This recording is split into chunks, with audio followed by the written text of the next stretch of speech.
मेरे प्यारे शिव भक्तों, आइए अपनी शिव यात्रा को आगे बढ़ाते हैं और इस वीडियो में जो मेन किताबें और ग्रंथ हैं अलग अलग शैव संप्रदाय की, उनको समझने की कोशिश करते हैं।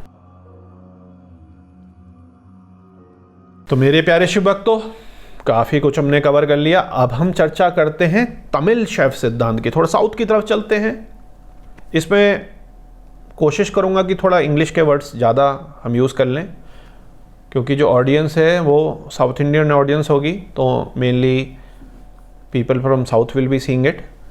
तो तमिल शैविज्म एंड शैव सिद्धांत, व्हाट इज़ दिस, इसका हम डिस्कशन करते हैं। तो जब हम शैव सिद्धांत की बात करते हैं, तमिल शैविज्म की बात करते हैं, और ये नॉर्थ इंडिया, मध्य भारत, कश्मीरी शैविज्म, नाथ संप्रदाय, सभी को हमारा पंथ तो शैविज्म है और उससे भी बड़ा सनातन धर्म है। तो शैवों को भी पूरा सनातन का पता होना चाहिए, और शैव के भी जो डिफरेंट सेक्ट हैं उनको अपने सारे सेक्ट्स के बारे में ही पता होना चाहिए कि क्या संप्रदाय वगैरह हैं। कम से कम मोटा मोटी तो पता होना चाहिए ना। किसी की कोई अच्छी चीज़ है, कहीं कोई रत्न पड़ा है, तो वो उनसे ले ले, उससे ग्रहण कर ले। हमारे भगवान दत्तात्रेय जी, उनके तो 24 गुरु थे। अभी हमने अवधूतों को पढ़ाई, तो सबसे बड़े अवधूत, जहाँ से अवधूत परंपरा चली, ब्रह्मा विष्णु महेश का रूप। बहुत जल्दी उस पर भी एक 4 सीरीज़ की वीडियो आ रही है भगवान दत्तात्रेय जी के ऊपर, उनके 24 गुरुओं और उनके क्या सिंबलाइजेशन है हिडन, और हम क्या उनसे सीख सकते हैं, उनके 24 गुरुओं से, उनके 24 तत्वों से। इस पर हम चर्चा करेंगे। दत्तात्रेय जी की गुरुओं के ऊपर हम चर्चा करेंगे। हम वापस आते हैं तमिल शैविज्म पे।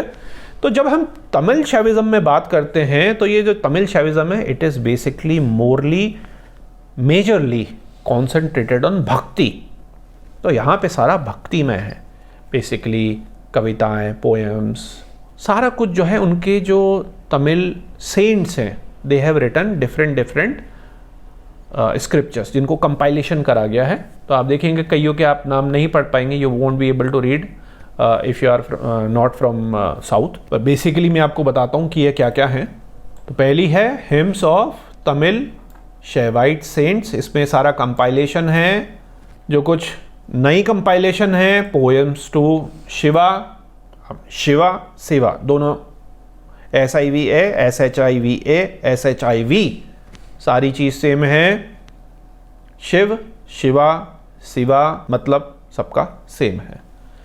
द स्माइल ऑफ मुरुगन, क्योंकि आपको पता है कार्तिकेय जी जो बेटे हैं भगवान शिव के, साउथ में काफ़ी ज़्यादा उनको माना जाता है। इसी तरीके से अलग अलग सेंटों के द्वारा अलग अलग जो हैं, जैसे वचन है, बाकी चीज़ें हैं, तो इसी तरीके से अलग अलग सेंट्स के द्वारा बहुत सारे जो हैं स्क्रिप्चर्स लिखे गए। क्या वो स्क्रिप्चर्स हैं? बुकों के ये कवर मैंने आपको अभी यहाँ पे दिखा दिए। इनके कुछ ट्रांसलेटेड PDFs हैं जिनको नेट से आप देख सकते हैं। अभी मेन पे हम आते हैं। तो तमिल शैविज्म जो है, शैव सिद्धांत जो है साउथ इंडिया का, स्पेशली तमिल का, उसमें संतों की जो परंपरा है, उसमें ये माना जाता है कि शरीर जो है शिव का मंदिर है, और जब सांस जो है शिवमय हो जाए तभी साधना पूर्ण होती है। तो ये है तिरुमंतिरम का सार, जो एक मेन स्क्रिप्चर्स है। So the body is a temple, the body is a temple, and when your breath becomes Shiva, मतलब when you have total control on your breath. How? Yama niyama and no chitta vritti, no lob, moh, maya, greed, lust, then your breath will become shivmay, and then it is supposed that your sadhana is completed, because your body has become a temple, pure, dedicated to Shiva, and even the prana you are taking, the breath you are taking is Shiva में। You are taking Shiva in, you are expelling Shiva out. Shiva in and Shiva out, everything is Shivoham और सोहम और Hamsa. So these are the mool mantras. You can easily understand taking this reference. अब दूसरे अगर हम बात करें एक और सार की, तो तिरुवात्रुपयन शिव को पाना बुद्धि से नहीं कृपा से होता है, और वो कृपा तब आती है जब आप मैं से मुक्त हो जाते हैं। तो जस्ट लाइक अवधूत, शिव को पाना बुद्धि का कार्य नहीं है। हम तर्क वितर्क कुतर्क लगाएंगे तो मैंने आपको बताया इवन ज्ञान में भी हम खो जाते हैं। कई बारी हम ज्ञानी ब्रह्म ज्ञानी महाज्ञानी बन जाते हैं, हमारा ईगो हो जाता है। भक्ति में आपको अपना ज्ञान सब कुछ काट देना है। आप भक्त बन गए, आप दास बन गए, शिव चरण दास बन गए, शिव काली के दास बन गए, तो तभी कृपा होती है, क्योंकि आपने सरेंडर कर दिया ना। There is a complete surrender. So attaining Shiva, meeting with Shiva is not from your logical mind, it is from your complete surrender to Shiva. How do you do that? When you kill your ego, when there is no me, there is no I is an identity. So I is different from Shiva, me is different from Shiva. So when you are removing, erasing I as a self identity ego, then you merge with Shiva. So then you attain the freedom, then you are into a blissful state of शिवोहम। तो ये इसका दूसरा सार है। अब तीसरा सार जो है शिव ज्ञान सिद्धियार जो है, ज्ञान से मुक्त होना और भक्ति में विलीन होना। ज्ञान से मुक्त होना, it is not they are saying don't take gyan, don't study. What they are saying is ज्ञान से मुक्त होना। अभी हम अज्ञानी हैं। लेट्स से मैं आपको बता रहा हूं, थोड़ा ज्ञान आपका बढ़ गया मेरे कारण, और आप इन बुक्स को स्क्रिप्चर्स को पढ़ोगे तो आप ज्ञानी हो जाओगे। तो once you will be gyani, then you have to dissolve your gyan. Why? Because once you become gyani, once you become jnani, then ego comes, because you feel, oh, you know everything, you are a very learned person, you are a very learned guru, but you have to come back, you have to again surrender to the bhakti, and you have to vileen hona, you have to dissolve, and you have to go in the bhakti, and only Shiva is there, and you are his, you are him, you are his disciple, you are his servant, you are his lover, you are his friend, you are his son, you are his father. Any roop you want to think upon, you can do that. In bhakti, many times the Dvait Bhav helps a lot. The Dvait Bhav helps a lot. In Advait, there is a lot of Gyan and less of bhakti. It is my personal opinion. Many of you might think differently, but when you want to do a bhakti, initially you have to see this is Shiva, I'm serving Shiva, I'm doing this, and then you gradually from Dvait you go to Advait, and then you merge with Shiva, then you and Shiva are one.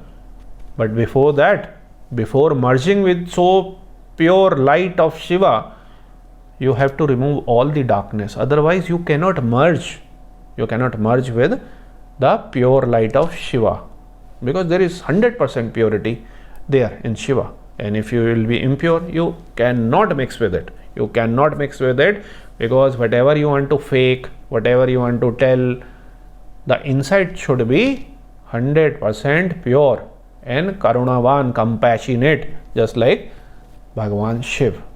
तो ये है तमिल संतों की परंपरा। सब कुछ आप देख रहे हैं भक्ति बेस्ड है, भक्ति भक्ति भक्ति भक्ति बेस्ड है।